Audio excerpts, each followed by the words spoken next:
Hello and welcome to another edition of Cheers PA Beer Talk, brought to you by Weiss Markets. I am thrilled to welcome an old friend in today. We have the co-owner and brewmaster of Sterling Pig Brewery in Media and also their public house in Westchester, Brian McConnell. Thank you for joining us today, Brian. Really glad to have you here. Always been a big supporter of what we were doing over at Big Hill and the Orchard Driven Cider. So you and I really connected over ingredients of place and really making beverages that exemplified those places. For you, it's a place on the other side of the world where your European styles are just spot on, constantly just the cleanest beer. But thank you for being on the program today and joining us to talk a little bit about Sterling Pig. No, I appreciate the intro and thanks for having me. Absolutely. So the first thing we always like to ask is just the beer, if you have a memory or a style or something that really made you want to know more about beer. Do you have that type of beer or specific style that made you want to get more involved or understand more about beer? It really got you on this journey to being where you are today. Yeah, oddly enough, I don't think anybody's ever asked me that before, but there are a couple of clear examples. One, both were in college. And one, I was in college in the early 90s. And a friend of mine had gone to University of Oregon for a semester and come back.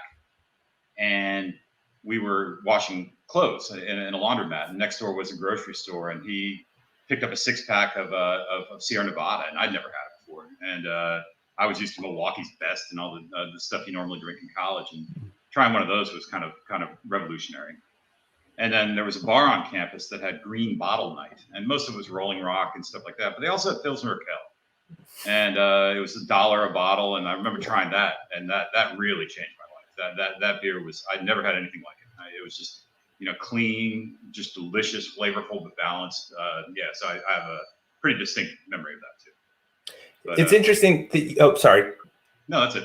Oh, it's interesting that you mentioned balance to me because I've always appreciated both the balance of your tap list in terms of style representation, but also balance in your beers. I mean, you're not one that's going over the top in any direction. It's always very clean. I don't want to say you're a prisoner to style, but you are someone that doesn't like to embellish. You're more smash than flash, which is a compliment in a lot of ways. And a lot of brewers tend to use crutches to kind of hide deficiencies, where the styles that you excel in, there's nowhere to hide.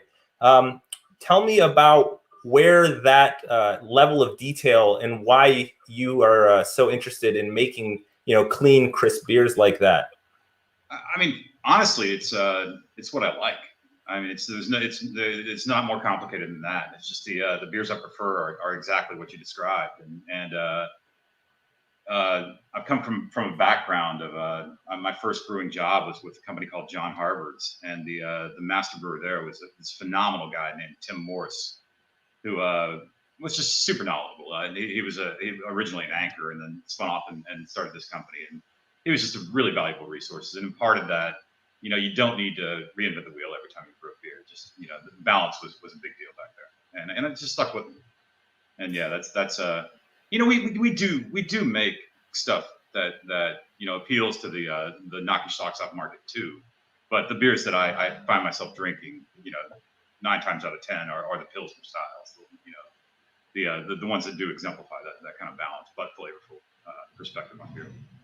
Yeah, absolutely. I mean, if you haven't tried their Big Guns double IPA or some of the things that you do, more like you were saying, knock your socks off, the lineup in a can line type of beers, like those beers, you have excelled at them. But where I'm really impressed is just like, for example, Shope, which I know won the silver at Great American, and it's so clean and precise, and there's not a whole lot in that beer in terms of where you can hide deficiencies, and it's excellent. And that's, in my opinion, what those beers were always made for. Where they gained popularity in Europe and where brewing history comes from. It's, you drank local, you drank fresh. It was driven by the agriculture. Those things all come through in the type of beer that you make. And I wondered if your partner, being a chef, and your interest in clean and ingredient-driven beers, like if that was the perfect marriage and why it excels through Sterling Pig. Yeah, there's probably something to that. I mean, excels is I appreciate the term. I don't know, I don't know that I would give ourselves that much credit.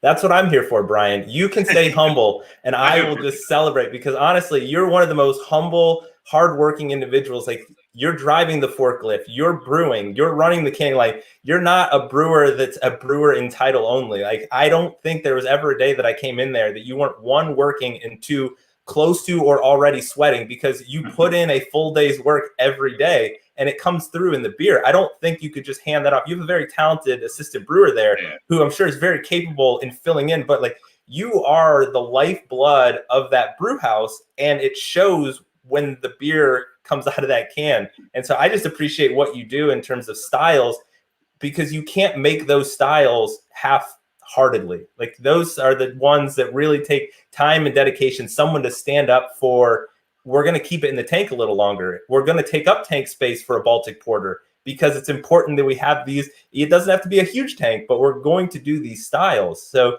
I just appreciate how you've caped up for, Lagerland, and I enjoy anything that comes out of your brew house, especially those, less knock your socks off beers, as you call them, but all of the beer is tremendous. I saw you just put Prog Hog. Was that always in a can, or is that newly in a can this year? We did put it in a can last year. Okay. And then, but it was such a weird year. But yeah, this year it was our late spring, early summer seasonal.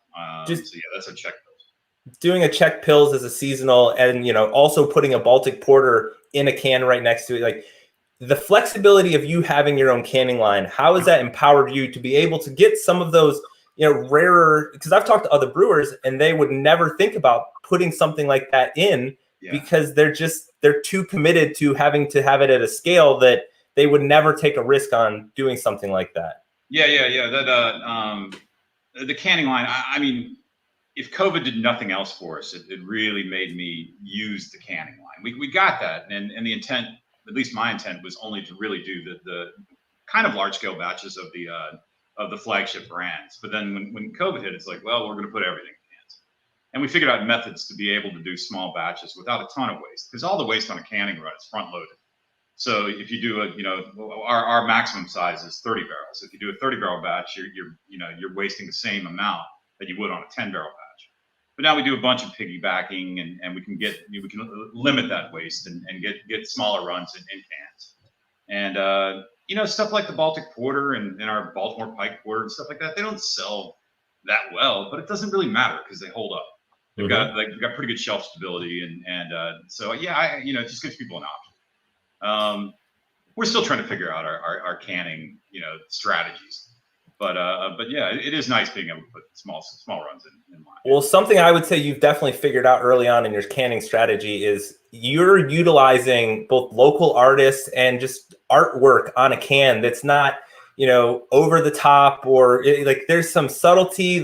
I remember seeing a watercolor on a can of pig at one point. Like, you have a very distinct vision of your brand, but you don't find yourself trapped within what that vision is, and you allow other artists to play with that concept, and it's very unique. And I've always enjoyed what's coming next in terms of your can art to really showcase those cans. Yeah. Well, when we started out, I mean, honestly, I can't take credit or blame for any of that.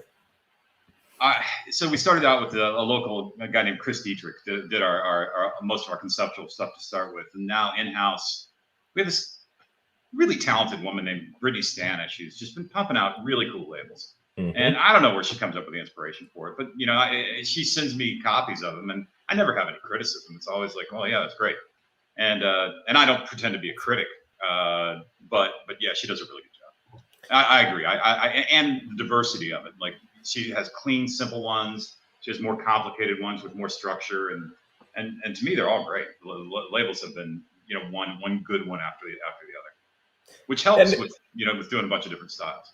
Oh yeah. And I think something that really stood out to me is you find a way to put people at Sterling Pig in positions where you get to all excel at what you excel at. You're not asking it to do too much, and it comes through in the total product. I remember talking with your chef at media one day about just barbecue and smoking meats, and just the passion that he had and that he took in the preparing and the smoking, and just it comes through in the barbecue. I see why you guys sell out of your barbecue and why you've gained that reputation for the food right along with the beer, and it's just so complimentary to the beer.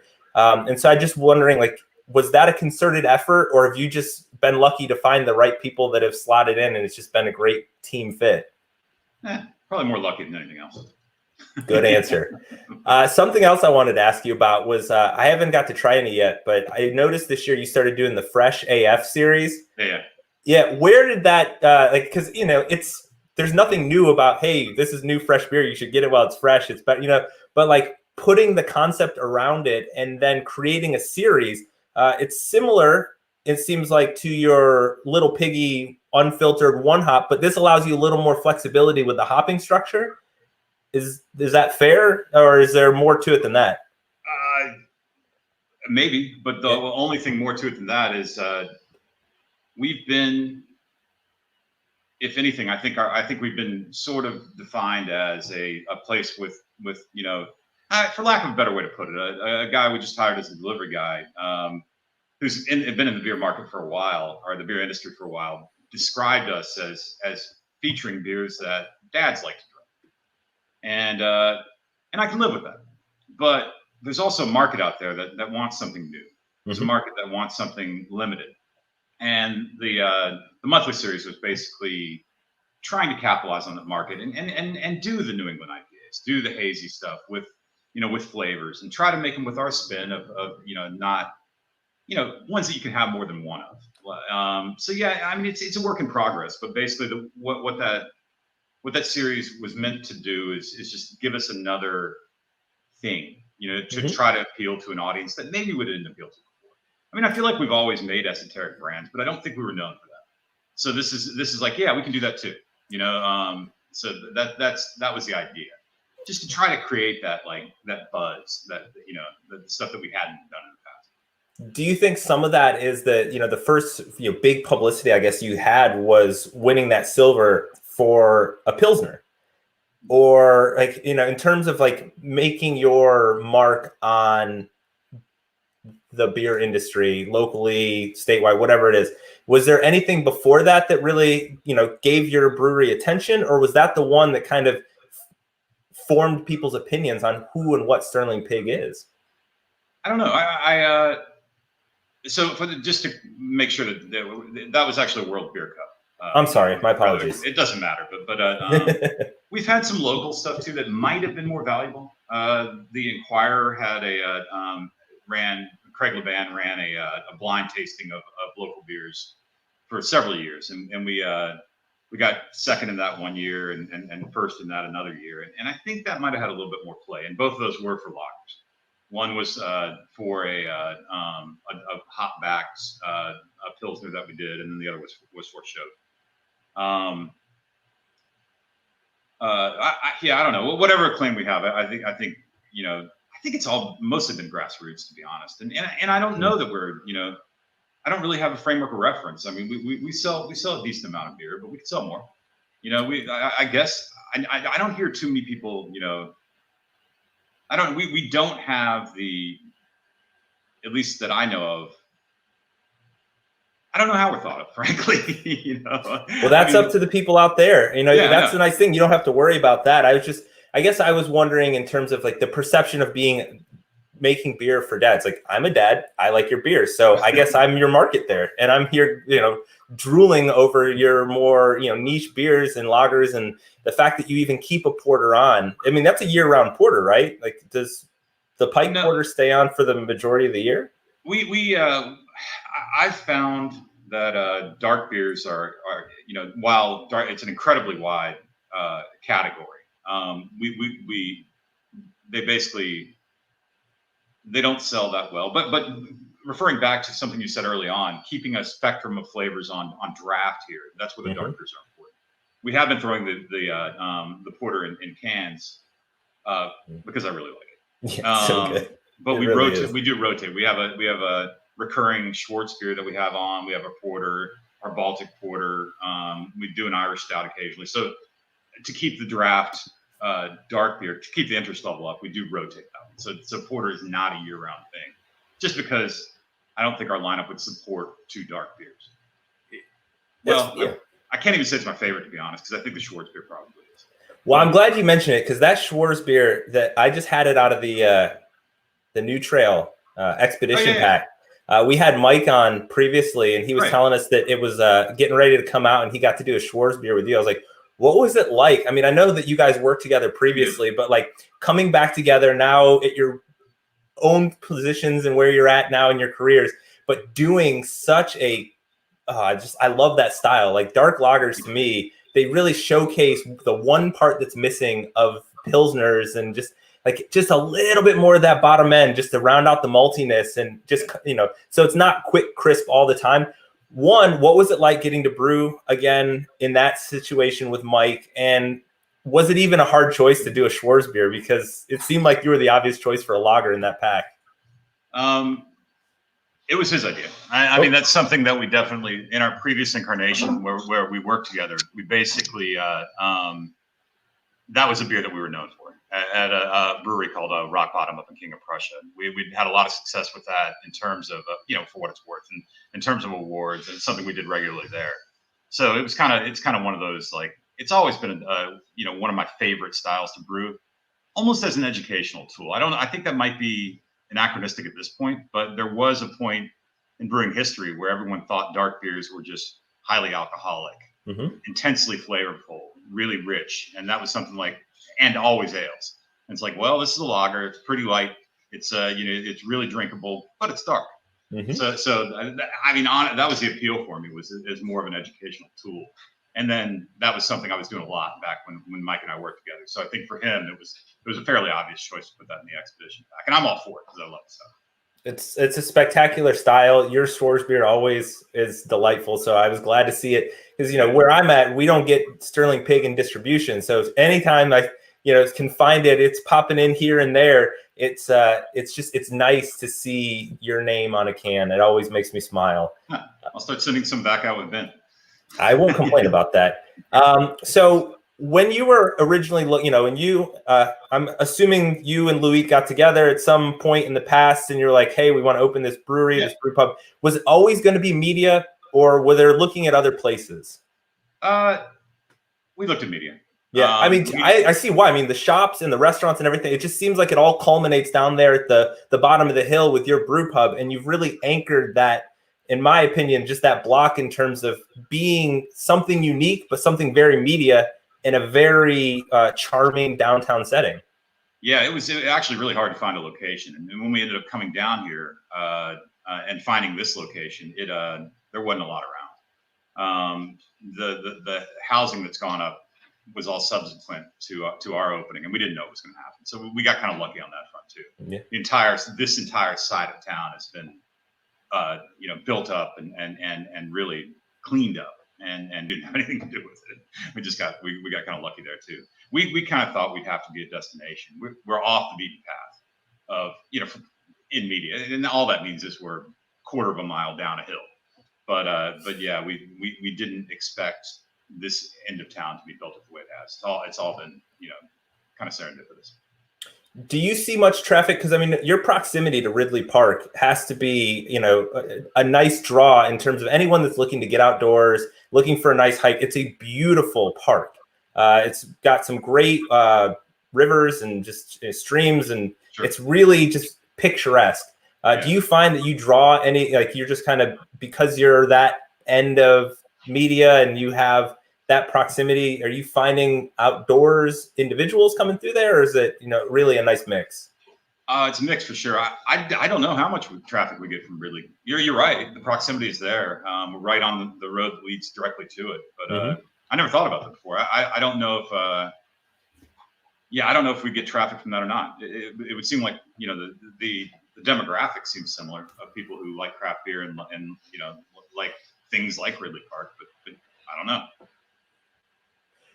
Do you have any professional peaks or pits that you ever reflect on, like, man, that was really awesome, or, I can't believe that happened. That's a lesson I'm going to carry with me. Any that those stand out to you? I'm not sure I understood the question.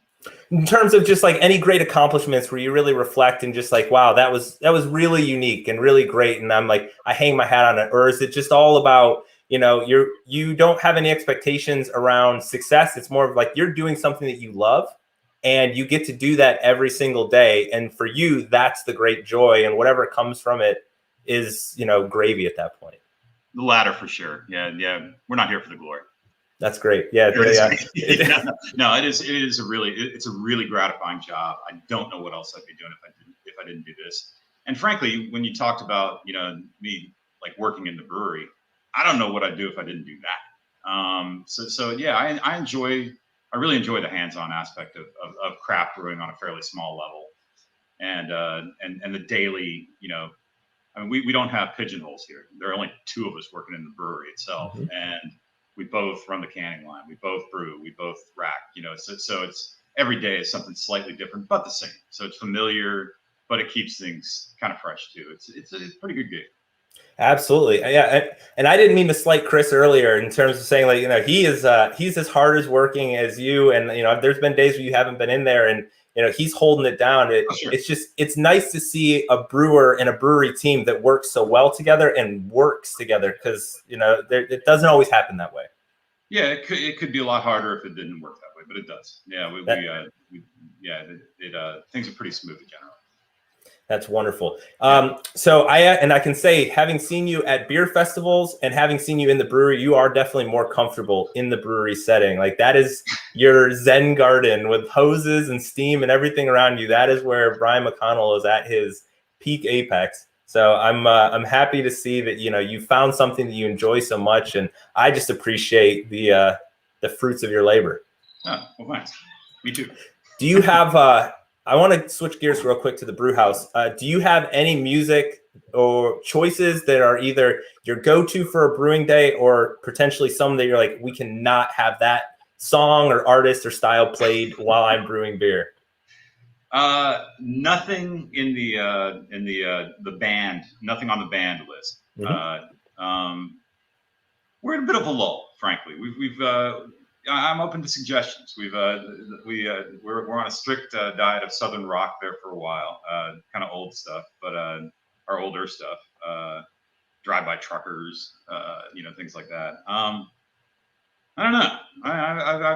Right now we don't have anything on. So what we're going to do then is we are going to take this clip and we're going to chop it down. And this is an official request from Cheers PA Beer Talk for you to send your unsolicited/solicited music choices of what Brian should listen to the next time he brews a beer. We'll see if we can put that together for you, package it up in some nice way, and maybe we can get it out on social media, because I think if you open it up to the public, you're going to get some interesting choices, and probably majority of them are going to be excellent you've never even heard of, or maybe you have and forgot about them. But this could be kind of fun. I'm all for it. Yeah, for the longest time we didn't have any problem picking something out, but lately it's just we just haven't been. And you heard them. Nothing's off limits. There's not one artist or song on the band list to date. That may change after this request goes out, but let's see how it goes. You never know. So that's outstanding. Yeah, I like it. So I guess the last question I have for you is just the importance of community. You guys do a lot out there in the community. You used to hold events before the pandemic, obviously, that supported the community. Where does your commitment to community come from? And tell us a little bit about how that's translated into Sterling Pig. Well, I've lived in media since 1997, and I really like this town. And my partner also has been a long time resident and business owner in the town. So we have connection. We have feelings of connection to the borough. And in terms of I don't know, when we have the opportunity to do things to help people or the community, we generally take them. I mean, it's been such a weird year. I'd like to get back into doing things, but giving back, I think, is kind of important, and not necessarily giving back, but doing things in conjunction with local businesses, with local causes. It's important, and we have that luxury because we can, like, well, I don't know, I can't cite any specific examples, but we've done a lot of collaborative stuff We've done fundraisers for individuals, like where a portion of the beer goes to someone who's been in a wreck and needs, medical help. And I don't know. We do things when we can. And yeah, I probably think don't do as much as we. Yeah. I mean, anyway. What are you going to, honestly, the fact that you're even doing things and, you as the brewer are just like, you have a connection into the space that you're in and to the town. It's nice to see that you do things when you can, and no one can do everything all the time. It's impossible. So the fact that you even try, because there's a lot of times where people will just push it off and say, oh, we're too busy, or we don't have an interest, or too focused. But, anytime I've sat down in your tap room or visited the public house, it feels like a community of people that feel comfortable in the space. And just, you have some of that local, and you have some people that are there for the first time, and you can't really tell who's who, because it's just your team, everyone. It's very seamless. It's a nice place to visit, and the beer and food never disappoints. So I just think that you have all the elements that support community, and then you're doing the other stuff on top of it. So it just seemed like there was a more concerted effort from Sterling Pig to support community. So I'm glad to hear that you share that notion. Well, I don't know. It's a chicken and egg sort of thing. But man, I've worked in a lot of pubs as a brewer, and we have the best group of clientele and staff that I've ever seen. And I think that has a lot to do with the feel that you get. I mean, I like everybody who comes in here, and the staff that we have they're great. And and I don't know how we ended up, with that dynamic, but it is a really pleasant place to visit. I look forward to going up to the bar and having a beer and, and talking to people. And I'm not that talkative a person. So for me, it's like, it actually, yeah, I really like however it evolved. I really like the feeling that we have, the environment that we have at the bar. Sure. Well, it's spectacular. It's wonderful. It's both intimate, but also you feel like you're transported somewhere else because of just those amazing European styles that you're showcasing, along with the hoppy beers. And I have to say, I've always been appreciative of what you've done for beer in this industry. So thank you so much for all that you're doing. Keep up that, work ethic, and just stick with it, man, because you guys are doing great things. I can't wait to see the evolution coming out of this pandemic of where you guys go next, and just keep up the great work, Brian. I'm curious too, but thank you. I really appreciate it.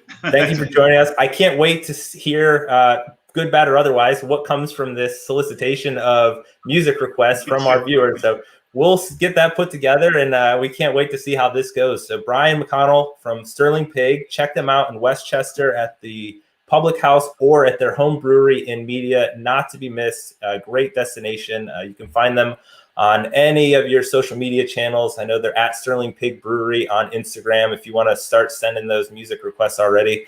But other than that, Brian McConnell, thank you for joining us today on the podcast. We are very grateful to Wise Markets for putting this together for us, and we will be back here for the next show. Thank you so much, and have a great day. Appreciate it, Mike. Thanks. You got it, bud.